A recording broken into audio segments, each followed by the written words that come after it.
Sí, sí, doctor, ya están poniendo las diapositivas.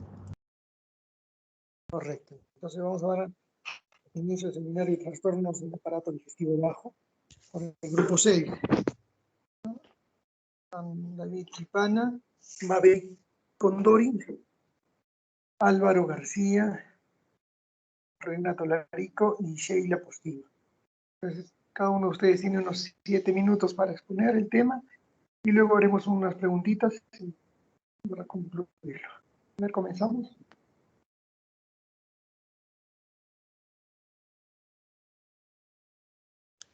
Ya, doctor, ¿me logra escuchar? Ya. Bueno, buenas tardes, doctor, compañeros todos. Ahora vamos a exponer sobre el trastorno de aparato digestivo bajo. Siguiente diapositiva, por favor. Bueno, comenzaremos con el estreñimiento. Siguiente diapositiva, por favor. Bueno, en cuanto a la definición. Prácticamente la definición vendría a ser la disminución, el ritmo y la dificultad para la emisión de heces, junto con un aumento del tamaño y consistencia de las mismas, con una duración superior a un mes en lactantes y en niños mayores una duración superior a 2 meses. Usualmente, al tener este aumento del tamaño y consistencia, puede ocasionar como es el dolor durante la evacuación, ¿no? Y al mismo tiempo es responsable de hasta aproximadamente del 3 al 5% de las visitas pediátricas y el 25% al gastroenterólogo pediátrico. Siguiente diapositiva, por favor. En, en cuanto a la etiología, esta básicamente se divide en dos tipos, principalmente, ¿no? Que la primera es la funcional, que abarca el 95% de los casos. Aquí el estreñimiento funcional consiste en la dificultad para eliminar heces por razones distintas a las causas orgánicas. Aquí los lactantes y niños son propensos a desarrollar estreñimiento funcional durante 3 periodos. Una que vendría a ser después de la introducción de cereales y alimentos sólidos en la dieta, otro que es durante el entrenamiento higiénico, o sea, retirar el pañal, y otro vendría a ser durante el comienzo de la escuela. En cuanto a las causas orgánicas, que es el 5%, aquí las causas orgánicas del estreñimiento implican trastornos estructurales, neurológicos, tóxicos, metabólicos o intestinales específicos. Son raros, pero importantes de conocer, ¿no? Por ejemplo, la causa orgánica más frecuente es la enfermedad de Hirschsprung y las otras causas orgánicas vendrían a ser, por ejemplo, trastornos metabólicos, malformaciones anorrectales, anormalidades de la médula espinal y fibrosis quística, ¿no? Y entre otros más. Siguiente diapositiva, por favor.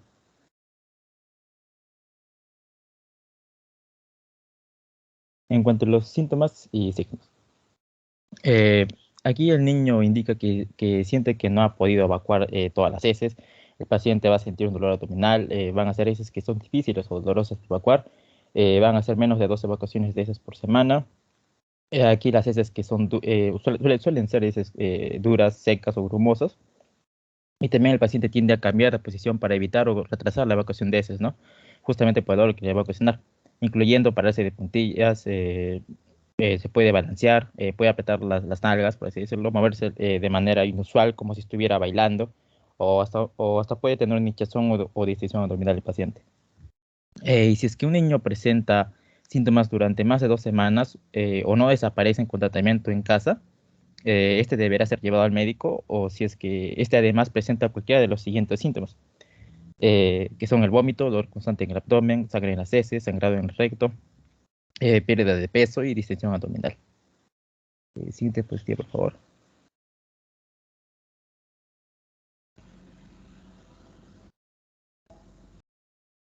Cuanto al diagnóstico, en sí, en la anamnesis y exploración hay datos que sugieren la posibilidad de que se trate de un problema orgánico, como pueden ser el retraso en la evacuación de meconio y la presencia de síntomas asociados como vómitos, malnutrición y otros, ¿no?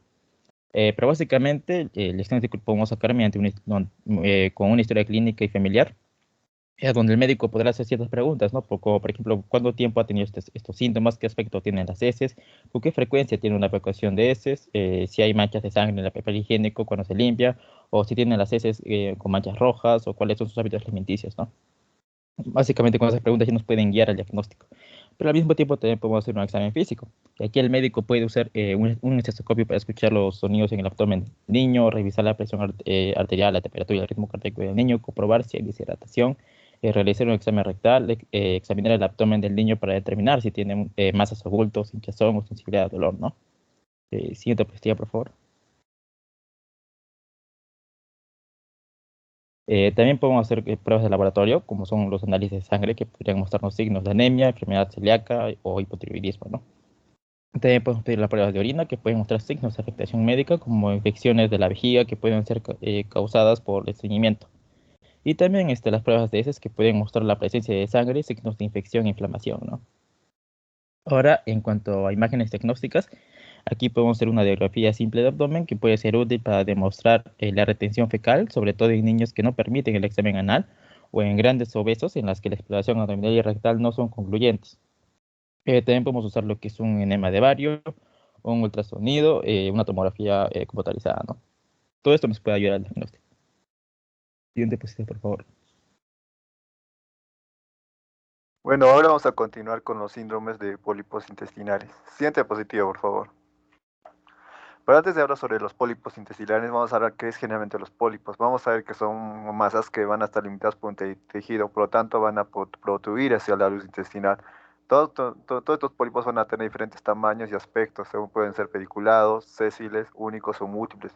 Y una de las características que más habitualmente se presenta son se puede encontrar sangre roja, fresca, brillante y sin alteraciones en el ritmo intestinal. Además, se va a ver que son heces de consistencia normal, va a ser va a ser la forma más habitual de presentación. Además, se ha visto también que en unos pacientes puede dar hasta prolapsos a nivel del ano, también puede dar diarreas, obstrucción y dolor abdominal, y en otros casos no puede llegar a producir ningún síntoma y van a ser descubiertos de forma incidental. Vamos a ver también que la presencia de pólipos en el colon y en el recto va a ser una afección común durante la infancia, y en la mayoría de los casos van a ser benignos y únicos. De los pólipos juveniles son casi el 80%, y si hay varios pólipos, sería pólipo intestinal. La clasificación que se da a los pólipos intestinales son de acuerdo a tres tipos: inflamatorios, gematosos, adenomatosos y síndrome de Tolgien-Ciart. Tenemos los pólipos linfoides, inflamatorios, juveniles, el síndrome de poliposis juvenil, síndrome de Banyan-Riley-Rubalcaba, el síndrome de Cowden, el síndrome de Peutz-Jeghers. Y los adenomatosos tenemos la poliposis adenomatosa familiar, los pólipos adenomatosa familiar atenuada, las que están asociadas al gen MIT, al síndrome de Garner-Turcot tipo 2 y los síndromes de Tolgien-Ciart. Siguiente diapositiva, por favor. Ahora vamos a hablar de los más principales que afectan a la infancia. Serían uno de los más importantes, los pólipos juveniles, que van a ser más frecuentes en la edad pediátrica, especialmente en niños menores de 10 años, y van a estar tanto en un pico de edad mayor incidencia entre los 2 y 5 años. Vamos a ver que aproximadamente 50% de los niños van a presentar un pólipo, y van a tener de 3 a 4 pólipos, más va a dar un signo de alerta, porque eso nos va a indicar si un pólipo juvenil múltiple. ¿Cómo sería macroscópicamente? Serían pólipos de entre 1 y 3 centímetros, generalmente ubicados en el lado, en el colon izquierdo. El 90% de ellos van a ser pediculados. ¿Cómo sería su histología? Son una arquitectura quística con láminas tortuosas, van a estar rellenas de moco con su propia lámina, por lo tanto van a ser prominentes y también tener infiltración inflamatoria. ¿Cuál sería la presentación clínica habitual? Sería un sangrado rectal indoloro, y otras formas de presentación tendrían un prolapso rectal, pólipo o heces con moco sanguinolento. ¿Cuál sería el tratamiento? La elección sería la colonoscopia y la polipectomía, y no están asociadas a ningún riesgo de presentar cáncer. Siguiente diapositiva, por favor. No vamos a hablar del síndrome de poliposis juvenil. Vamos a ver que es un síndrome que está ligado a una herencia autosómica dominante. Su incidencia es muy baja, vas a tener dos formas posibles de presentación: la esporádica y la familiar. Más de 5 pólipos juveniles correctales nos va a indicar la poliposis juvenil. Los pólipos juveniles van a estar en el tracto o en el trato gastrointestinal, especialmente va a estar en alcohol. Pero también van a saber que es por la historia familiar de poliposis juvenil. Y en la histología van a ser pólipos de 50 a 200. Tienen tamaño variable, van a estar rodeados de mucosa normal y van a estar distribuidos por todo el colon. ¿Cuál sería el diagnóstico? El diagnóstico se hace por molecular. ¿Y cuál es la presentación más habitual? En sangrado rectal. Más infrecuente sería cuando haya retraso de crecimiento, anemia, hipoalbuminemia o dolor abdominal. Y según su presentación clínica puede ser poliposis juvenil de la infancia, poliposis juvenil colónica, poliposis juvenil generalizada. Y la poliposis juvenil de la infancia es el que tiene peor pronóstico. Y puede estar presente con diarrea sanguinolenta, enteropatía, donde va a perder proteínas, anemia, edemas, complicaciones como invaginación intestinal. Y el tratamiento sería de acuerdo al número de pólipos y puede ser tratado con polipectomía endoscópica. Si es un alto grado de displasia y no puede resecarse completamente, se recurre a la colectomía. Y si los números de pólipos es muy alto, se pone una colectomía total con anastomosis ileorectal. Y si son pólipos de tramo alto, es un tratamiento endoscópico. Siguiente diapositiva, por favor. Luego tenemos el síndrome de Van-Jann-Riley-Rubalcaba o BRR, en el cual va a estar asociado al gen PTEN en el cromosoma 10q23.2. Van a ser múltiples lipomas, también puede estar con macrocefalia, hemangiomas, pólipos intestinales, hematosos, puede haber retraso de crecimiento, máculas hiperpigmentadas en los genitales masculinos, y no se van a asociar a un riesgo de generación maligna y van a ser más frecuentes en el colon y el recto. En la infancia se va a presentar diarrea, dolor abdominal, sangre de neces, anemia, invaginación y obstrucción intestinal. El seguimiento se va a hacer por una detección anual de sangre oculta en heces y control de hemoglobina.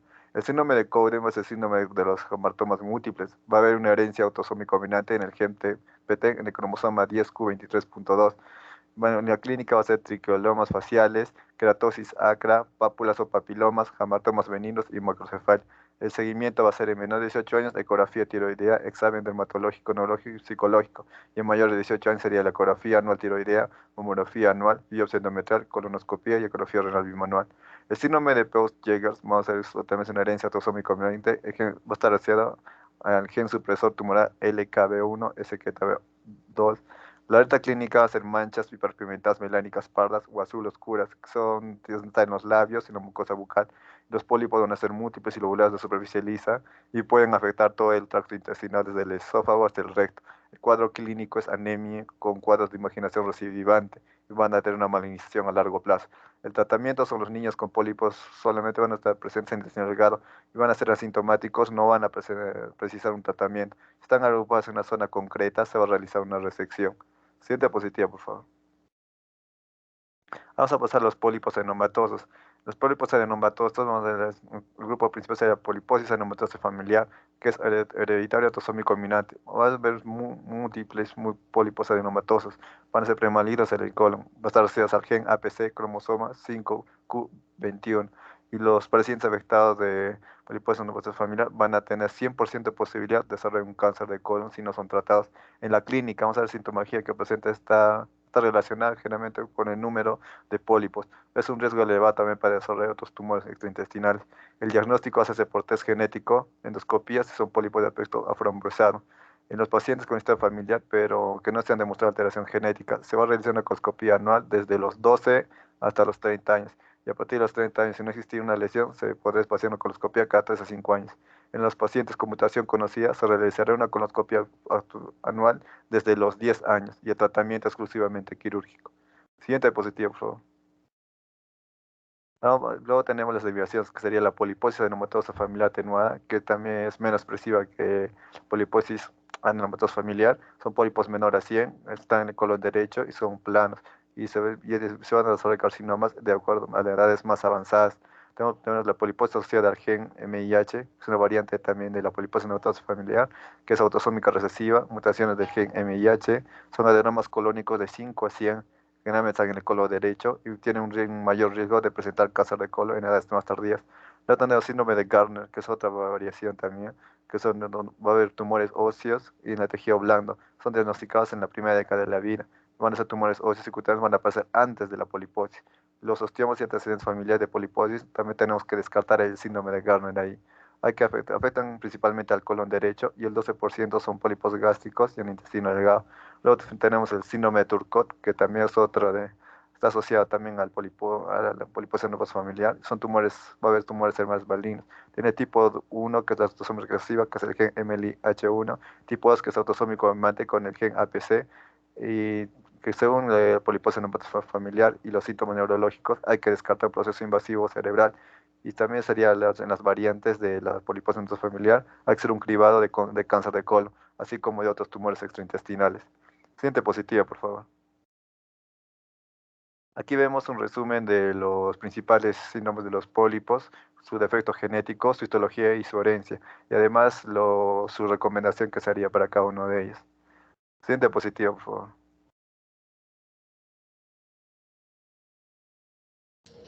Bueno, ahora vamos a hablar de la colitis ulcerativa. Siguiente diapositiva, por favor. Una definición de la colitis ulcerativa es que estamos hablando de una enfermedad inflamatoria crónica, en este caso idiopática, y más que todo va a afectar el recto y va a tener una extensión más que todo proximal. Y va a haber casos que cuando solo se localice en el recto, vamos a hablar de una proctitis ulcerosa, pero cuando ya afecta todo el colon, hablamos de una pancolitis. Entonces, en la epidemiología tenemos que tener en cuenta que la mayoría de pacientes pediátricos van a presentar una colitis extensa y en el caso de una proctitis ulcerosa tiene menos probabilidad de asociarse con manifestaciones sistémicas. Otra cosa acá también tener en cuenta es que la mayoría de niños que van a presentar colitis ulcerosa grave van a requerir una colectomía en los próximos 5 años siguientes al diagnóstico. Y también acá, cuando inicia este cuadro, a veces en los más pequeños, se puede confundir con la intolerancia a la proteína de la leche de vaca. Y también acá también lo que se dice es que hay un aumento del riesgo de cáncer de colon, pero esto empieza a partir de los 8 o 10 años de enfermedad. Siguiente.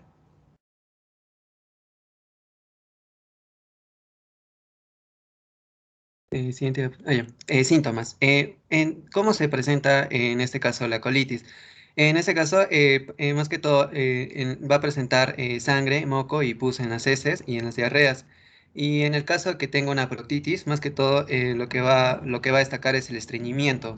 Va a tener también retortijones abdominales e inclusive en este caso los ruidos hidroaéreos van a estar normales. Pero cuando hablamos ya de una colitis fulminante, que más que todo solo pasa en el 25% de los casos, cómo va a presentar, cómo se va a presentar el paciente? Va a tener fiebre, anemia intensa por la gran hemorragia que va a tener, hipoalbuminemia, leucocitosis y más de 5 deposiciones sanguinolentas durante 5 días. Y algo que acá que lo va a poder diferenciar más adelante como un diagnóstico diferencial de otras, es que va a tener síntomas, los síntomas son muy prolongados. Siguiente diapositiva.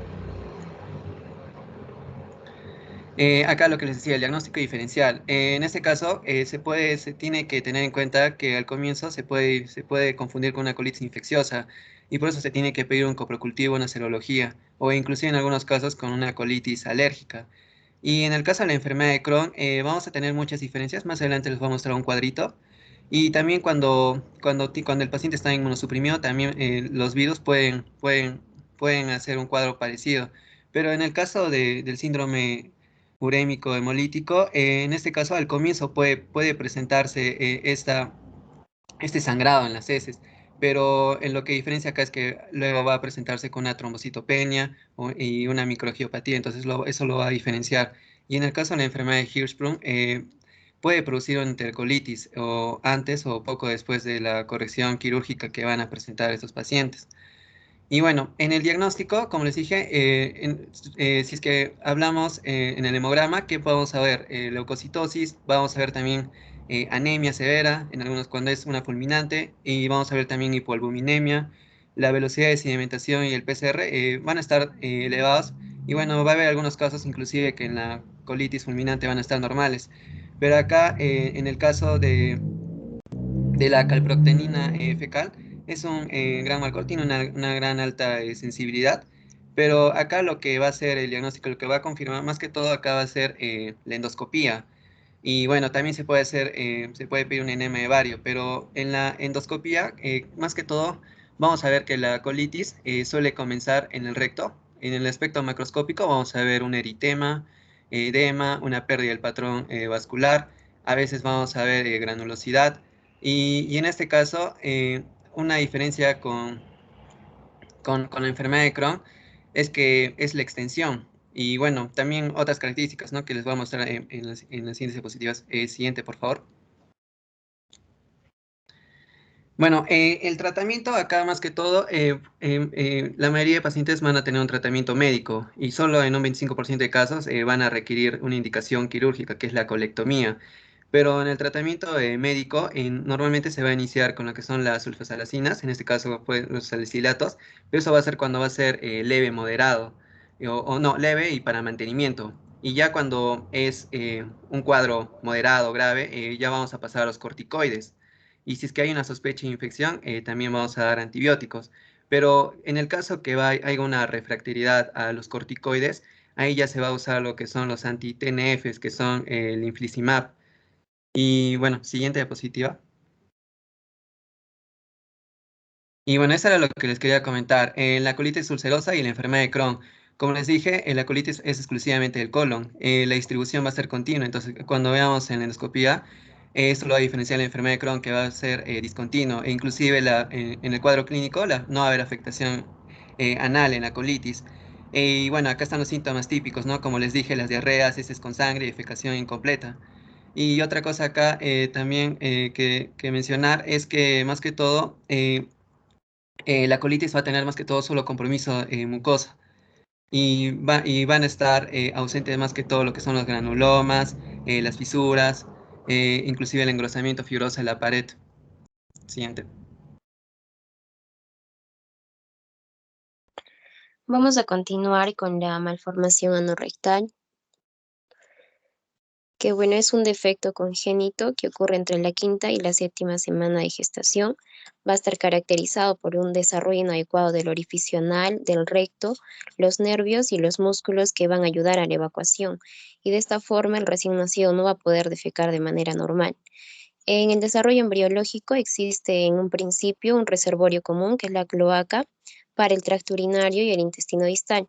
Después aparece un tabique urorectal que desciende hasta contactar con el periné, induciendo la formación y la perforación del ano. En el caso, ¿no?, del ano imperforado, hay una falta de esta permeabilización de la parte anal de la membrana cloacal, lo que nos va a dar lugar a las formas bajas o a las formas leves como fístulas perianales o la membrana anal. En el caso de los defectos altos, estos se van a deber a la imperfecta separación por el tabique urorectal de los componentes anterior y posterior de la cloaca. En cuanto a la epidemiología, estas malformaciones ocurren una cada 5.000 nacidos vivos aproximadamente, y los niños corren ligeramente un mayor riesgo de padecer esta anomalía que las niñas. En cuanto a las causas, existe una etiología multifactorial. Además, puede ser única o puede estar asociada a otras anomalías congénitas, ya sean anomalías vertebrales, anales, cardíacas, traqueales, esofágicas, renales, anomalías del aparato digestivo y de la columna vertebral. En cuanto a su clasificación, existe una clasificación contemporánea propuesta por Alberto Peña, que especifica los distintos tipos de fístulas rectales, además de sus variantes de acuerdo con el sexo y las malformaciones más complejas. Y la ventaja de esta clasificación es que nos permite comprender el enfoque clínico, la anatomía quirúrgica y de esta forma, ¿no?, la evaluación de los resultados funcionales. Y como podemos ver en la tablita, tenemos el tipo de anomalía en el caso de los varones, señala la fístula cutánea, la estenosis anal, membrana anal, fístula recturetral vulvar prostática, la fístula rectovesical y la genesia no rectal sin fístula. Y en el caso de las mujeres tenemos la fístula cutánea, la fístula vestibular, fístula vaginal, agenesia no rectal sin fístula y la atresia rectal. En cuanto a los síntomas, cuando la imperforación es alta o hay ausencia del ano, el estado de salud del bebé puede complicarse si es que este no es tratado de manera rápida, ya que el bebé no va a poder evacuar. Entonces aquí se va a presentar dolor, fiebre, deshidratación, obstrucción intestinal, peritonitis y perforación de asas intestinales y además sepsis. Y cuando el ano imperforado es bajo y hay fístulas, el bebé puede evacuar algo por estas fístulas, pero si no se lleva a cabo un tratamiento quirúrgico, también puede complicarse y el bebé podría presentar dolor, infecciones de la uretra, vejiga y el periné por la salida del meconio. Además, aquí el bebé no quiere comer, puede deshidratarse, lesiones e infecciones en la piel, pérdida de peso por su estado general. En cuanto al diagnóstico, se puede hacer durante el embarazo y aquí señalan el diagnóstico prenatal y bueno, el ultrasonido generalmente es normal, pero se señala que el aumento del líquido amniótico o la presencia de quistes intraabdominales pueden sugerir el ano imperforado asociado a hidronefrosis. Y al momento de nacer, se hace un examen físico completo. Este examen va a incluir explorar el abdomen, los genitales, el recto, la espina baja y se verifica, ¿no?, de manera rutinaria si el ano está permeable y si se encuentra en donde debería estar.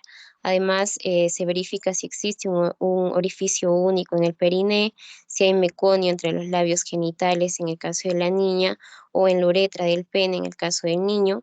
si hay defectos significativos en la región de la pelvis.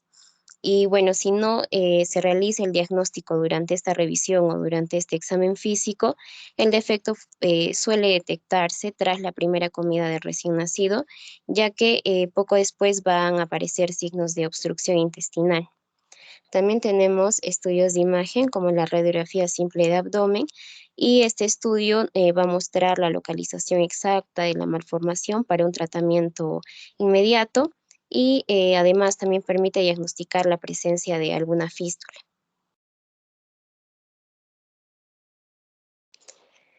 En cuanto al tratamiento, es mediante cirugía y básicamente se busca corregir los defectos que involucran las malformaciones del ano. Esta reparación consiste en la creación de un orificio para el paso de las heces. Bueno, el tratamiento va a depender mucho de la gravedad del trastorno, del estado general de salud del niño y sus antecedentes y las expectativas para la evolución de la enfermedad. En el caso que se presente un pasaje anal estrecho, aquí se señala que quizá no sea necesaria una operación, ya que es posible llevar a cabo de manera periódica un procedimiento que es conocido como dilatación anal, para de esta forma poder ayudar a estirar los músculos anales, de modo que las heces puedan pasar. En el caso de una membrana anal, estos bebés ya deben someterse a cirugía para poder extirpar esta membrana y también es necesario realizar dilataciones anales si existe algún estrechamiento del pasaje anal. En el caso de falta de conexión del recto con el ano con o sin fístulas, aquí se va a realizar una serie de operaciones para reparar esta malformación. En una primera etapa va a ser necesaria una colostomía de emergencia, ya que el intestino grueso se divide en dos secciones y las dos puntas van a ser sacadas hacia la pared abdominal. La parte superior va a permitir que pasen las heces fecales a través de la apertura, que se denomina estoma, y se recolecta, ¿no?, en una bolsa especial. Al permitir esta salida de las heces, se va a minimizar el riesgo de alguna posible infección cuando se realice la operación de reconstrucción. En una segunda etapa, aquí se va a llevar a cabo una serie de dilataciones diarias del nuevo ano que ha sido construido para de esta forma poder llevarlo, ¿no?, a un calibre adecuado para la edad y lograr de esta forma una cicatriz madura y suave. Y finalmente se procede a cerrarle la colostomía.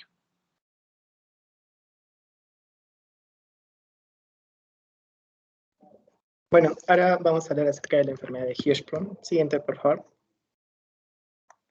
Ya, bueno, el diagnóstico básicamente de la enfermedad de Hirschsprung se debe sospechar en el recién nacido que presenta datos, ¿no?, sobre obstrucción intestinal, como vómito, distensión abdominal, falla en el paso del meconio, en la primera semana de vida, lo que sustenta su origen congénito.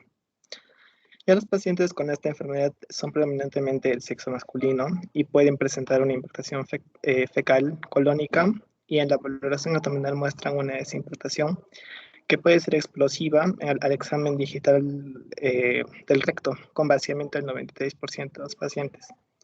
Podemos observar acá en el segundo gráfico que, bueno, los tipos, ¿no?, bueno, o los modos de presentación, ¿no?, modo A, modo B, modo C. Bueno, que el modo A es la enfermedad de Hirschsprung limitada al segmento del recto y del sigmoides, que se da más, creo que es el más frecuente, dándose en el 80 al 85% de los niños. Siguiente, por favor.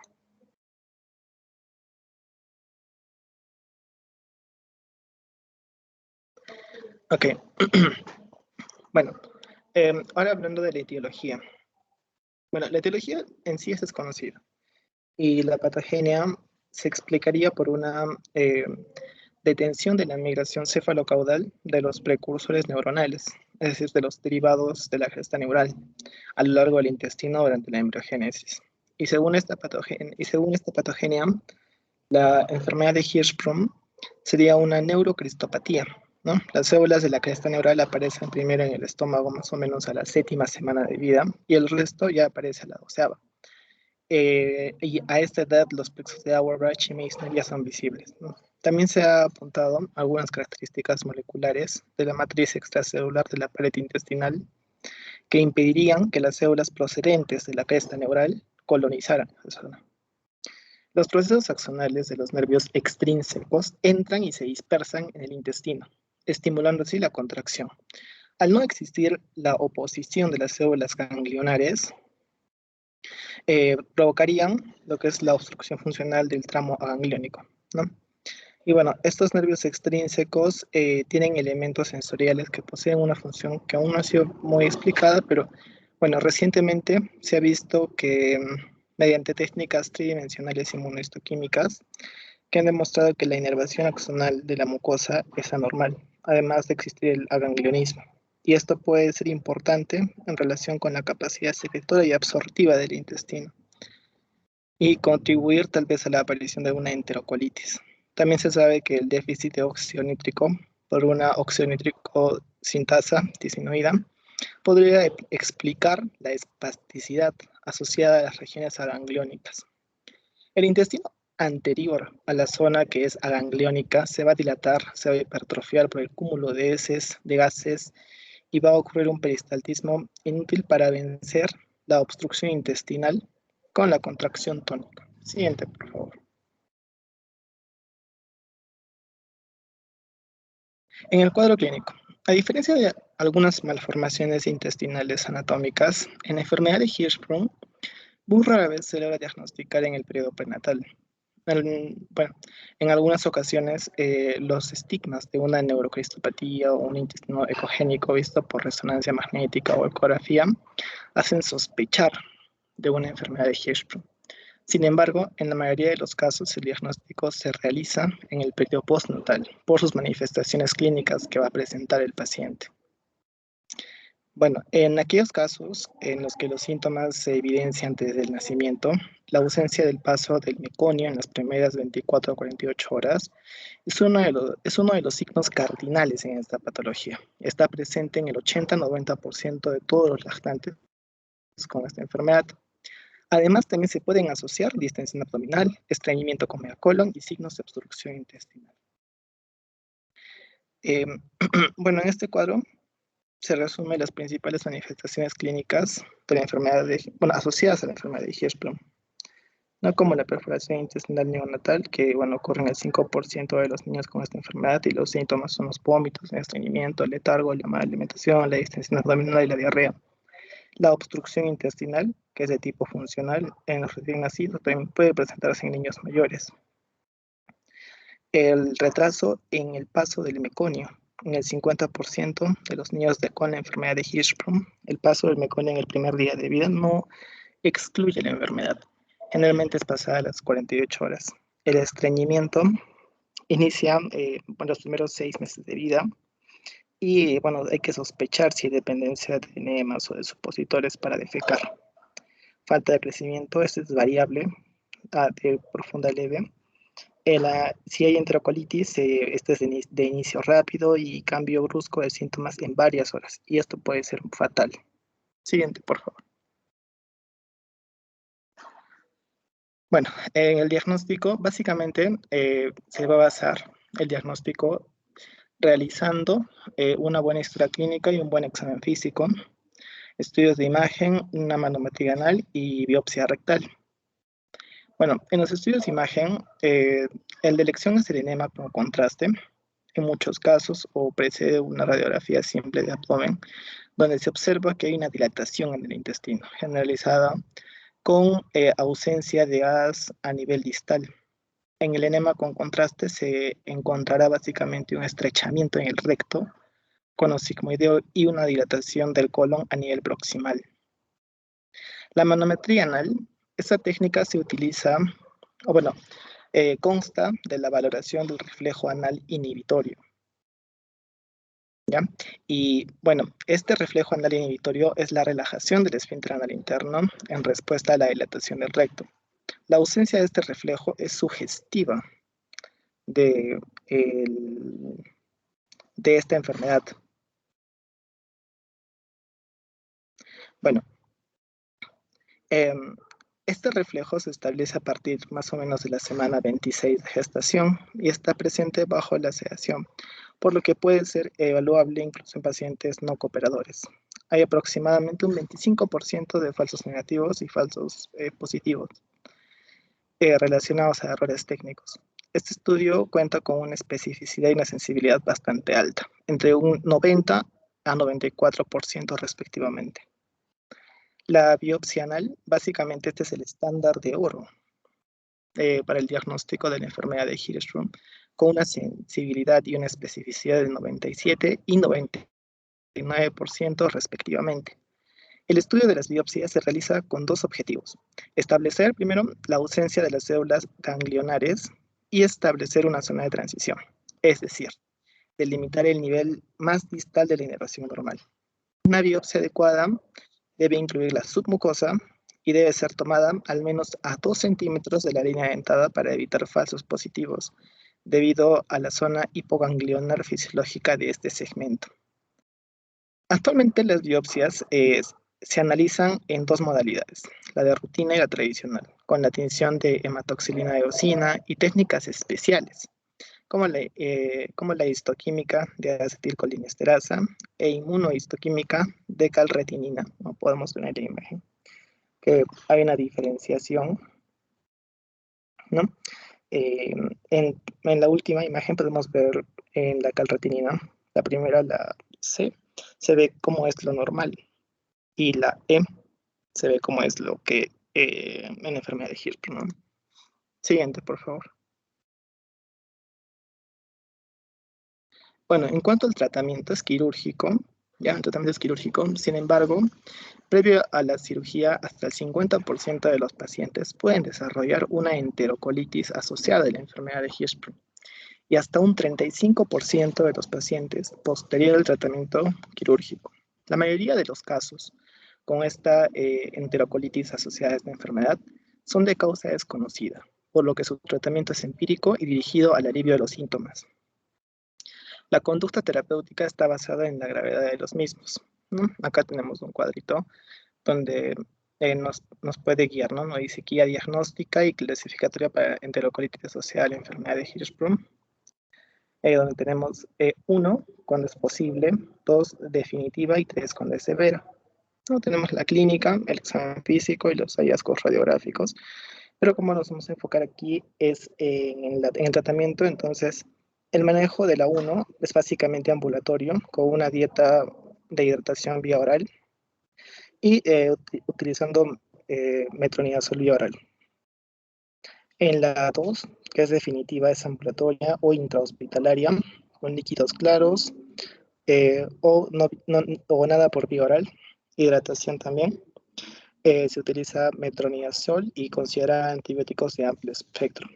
En la tercera, o sea, la severa, es intrahospitalario, nada por vía oral, hidratación, metronidazol y antibióticos de amplio espectro de igual manera. Siguiente, por favor. Y bueno, eso sería todo. Muchas gracias. Muy bien. Entonces, ¿habría alguna pregunta, algún interrogante que podríamos plantear? Ya.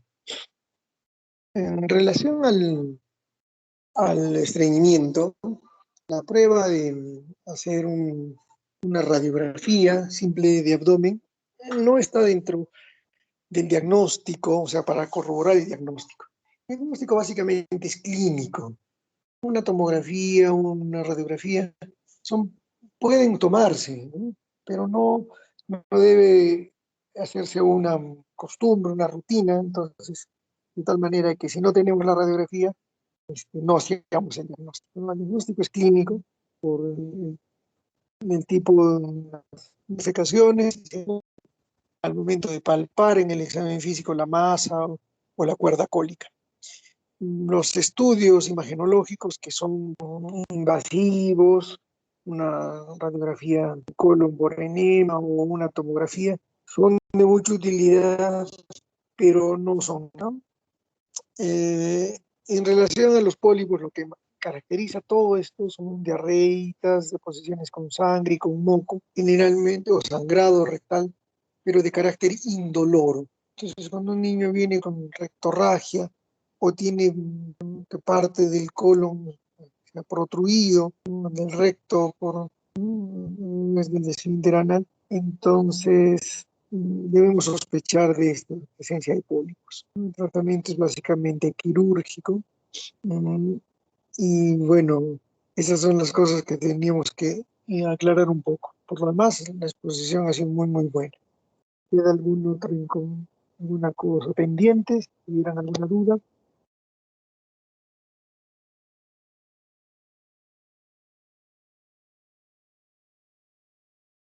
Muy bien, entonces el seminario ha sido concluido con éxito y nos esperamos en la siguiente clase, que me parece que es el día 30, para ver las exposiciones, las metaxénicas, las enfermedades metaxénicas.